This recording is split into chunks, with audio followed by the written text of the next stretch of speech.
Hi all KPS വ്ലോഗിൻ്റെ പുതിയൊരു വീഡിയോയിലേക്ക് എല്ലാവർക്കും സ്വാഗതം. വീഡിയോയിലേക്ക് പോകുന്നതിന് മുമ്പ് എൻ്റെ ചാനൽ സബ്സ്ക്രൈബ് ചെയ്ത് ലൈക്ക് ചെയ്ത് സപ്പോർട്ട് ചെയ്ത് കാണാം. ചന്ദ്രയോട് രേവതി പറയാണ്, അമ്മേ അടുക്കളപ്പണി ഞാൻ ചെയ്യാം, അതിനു മുമ്പ് ഞാൻ വിളക്ക് വെക്കട്ടെ. പറഞ്ഞില്ലേ നീ വിളക്ക് വെക്കണ്ട. ഞാൻ ഈ വീട്ടിലെ മരുമകളാ, അന്യൊന്നുമല്ല.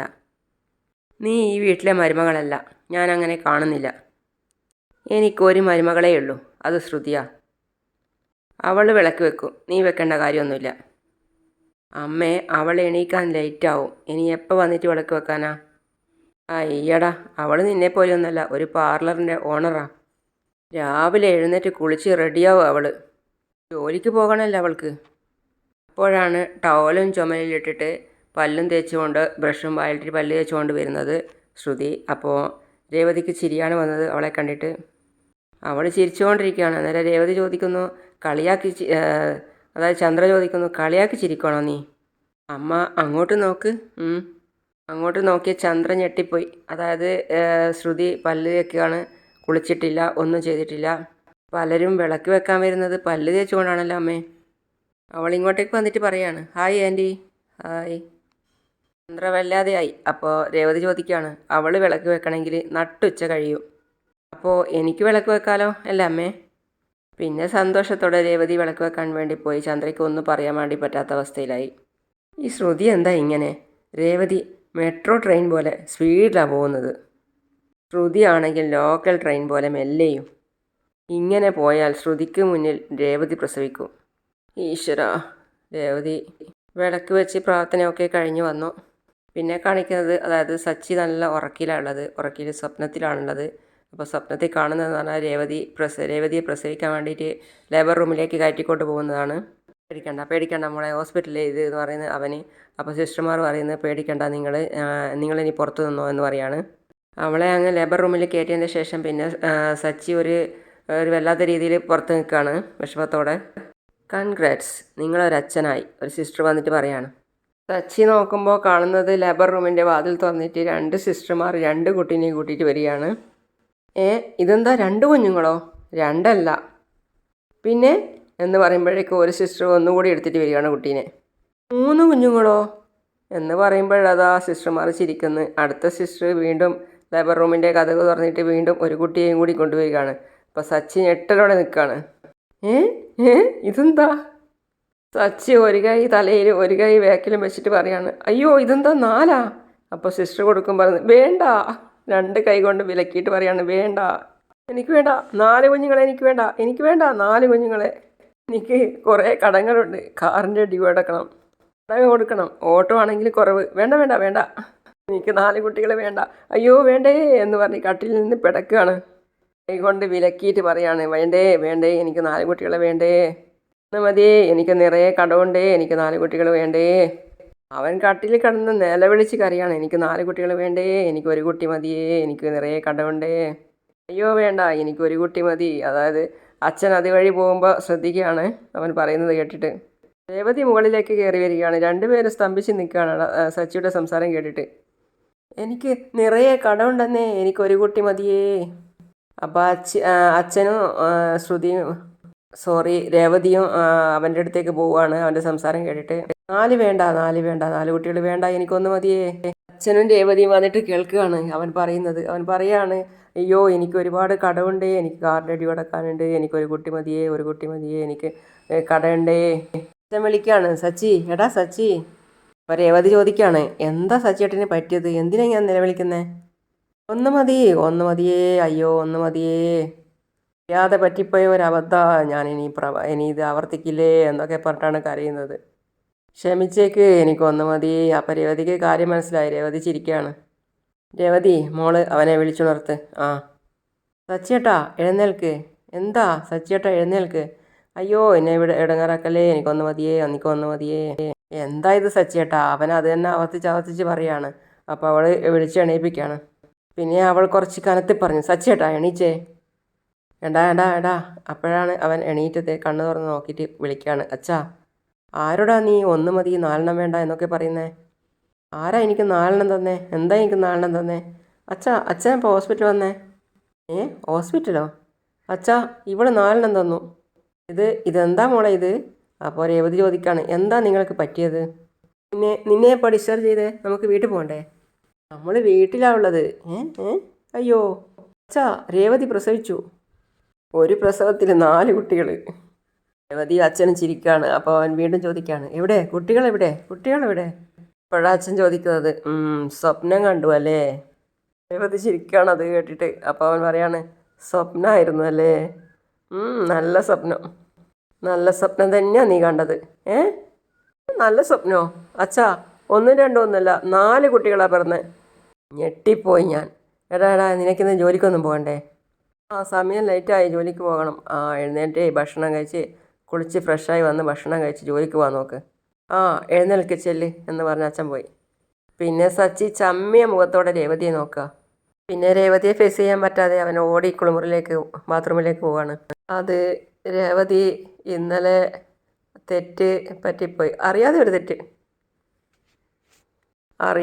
ഒരു തെറ്റ് സംഭവിച്ചു പോയി. ഒന്നും തോന്നരുതേ.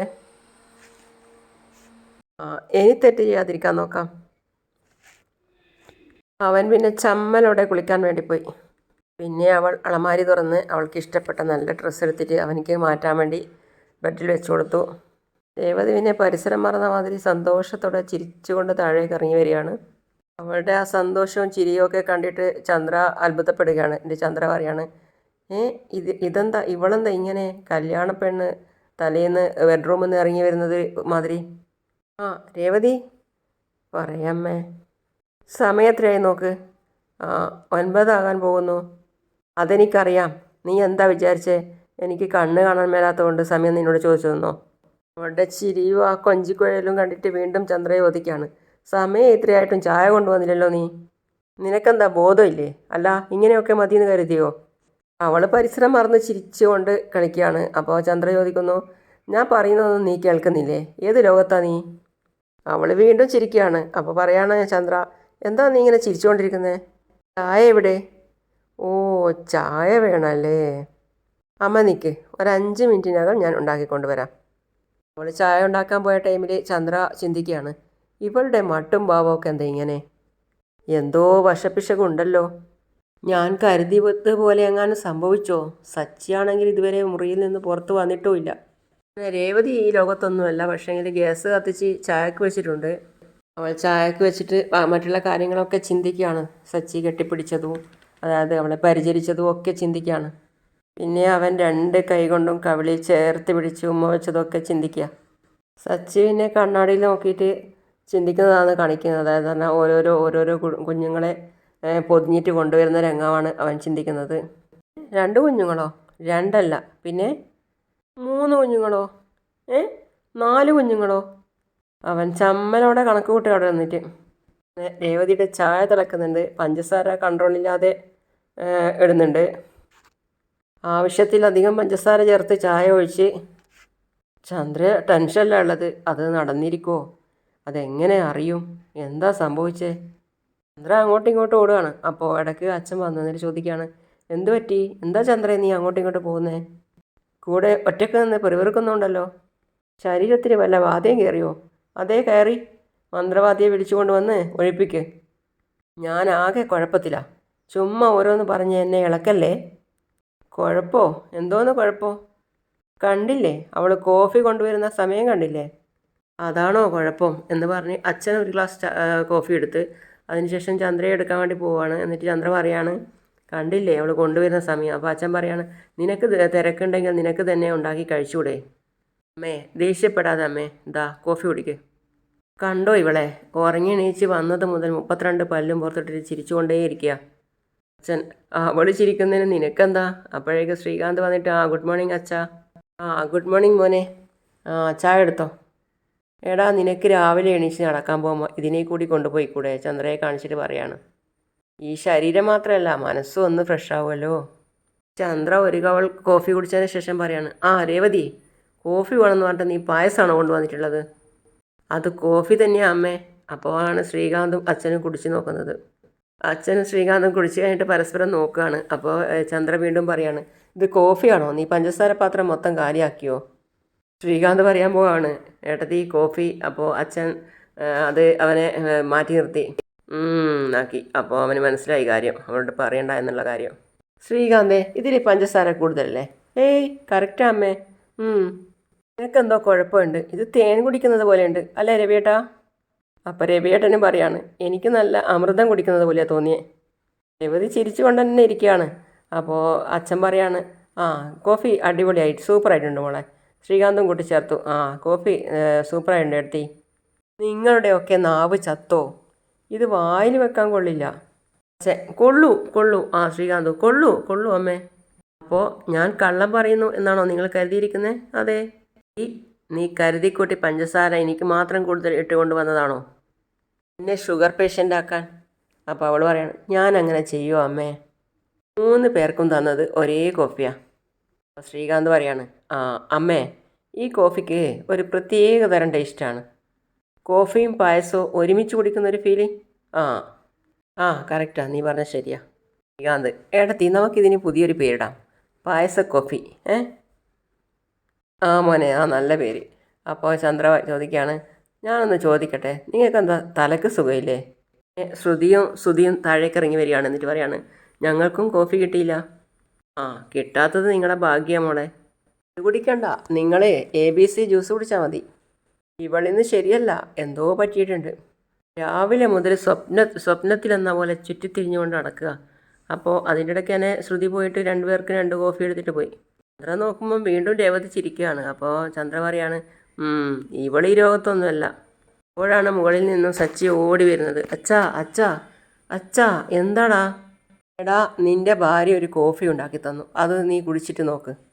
എന്നെ കൊല്ലാൻ വേണ്ടി ഉണ്ടാക്കിയതാ, അത് കുടിച്ചിട്ട് നീ എങ്ങനെയുണ്ടെന്ന് പറ. അപ്പോൾ സച്ചി പറയാണ് ആനക്കാര്യത്തിൻ്റെ ഇടയിലാ ചേന. അച്ഛാ ഞാനാകെ കുഴപ്പത്തില്ല. എന്താ കുഴപ്പം? ഈ കാര്യം പറയേ. എന്താ എനിക്കൊരു സംശയം അച്ഛാ. നീ ചോദിക്ക്. അച്ഛാ അച്ഛമ്മയ്ക്ക് അച്ഛൻ എപ്പോഴാ പിറന്നേ? ഉദ്ദേശിച്ചിരിക്കുകയാണ് അത് കേട്ടിട്ട്. അപ്പോൾ സച്ചി വീണ്ടും പറയാണ് അച്ഛൻ പറയുന്നത് എന്തോന്നാടാ ഈ ചോദിക്കുന്നേ? അച്ഛൻ പറയച്ചാ, കല്യാണം കഴിഞ്ഞിട്ട് എത്ര നാൾ കഴിഞ്ഞാ അച്ഛനെ പ്രസവിച്ചത്? അത് കുറച്ച് ലേറ്റായിട്ടാണ് പ്രസവിച്ചത്. എത്ര നാൾ കഴിഞ്ഞിട്ടാന്ന് എനിക്ക് കൃത്യമായിട്ട് പറയാൻ കഴിയില്ല. ശരി, നിങ്ങളുടെ കല്യാണം കഴിഞ്ഞിട്ട് എപ്പോഴാണ് കുട്ടി ഉണ്ടായത്? അതായത് അച്ഛനെയും അമ്മയും കാണിച്ചിട്ട് പറയാം. നിൻ്റെ അമ്മ അതാ നിൽക്കുന്നു, അങ്ങോട്ട് ചോദിക്ക്. രേവതി പറയാണ് ഒന്ന് ചുമ്മാതിരിക്ക് സച്ചിയേട്ടാ. അപ്പോൾ സച്ചി നീ മിണ്ടാതിരിക്ക്. അച്ഛാ ഈ സുതിപ്പയ്യൻ നിങ്ങൾക്ക് എപ്പോഴാണ് ഉണ്ടായത്? അവൻ്റെ സംസാരം കേട്ടിട്ട് ശ്രുതിയും ഒക്കെ ചിരിക്കുകയാണ്. അവൻ വീണ്ടും പറയാണ് പ്ലീസ് അച്ഛാ അറിയേ. എന്തിനാടാ നീ ഇതൊക്കെ അറിയുന്നേ? അറിയണം അച്ഛാ, എനിക്ക് ടെൻഷനാവുന്നു. പറയച്ചാ. അവൻ്റെ ആ തമാശ ചോദ്യം കേട്ടിട്ട് എല്ലാവരും പരസ്പരം നോക്കി ചിരിക്കുകയാണ്. അങ്ങനെയാണ് ഇന്നത്തെ കഥ അവസാനിക്കുന്നത്. അപ്പോൾ അടുത്ത വീഡിയോ ആയിട്ട് ഉടൻ വരുന്നതാണ്. അതുവരേക്കും സീ യു ഓൾ.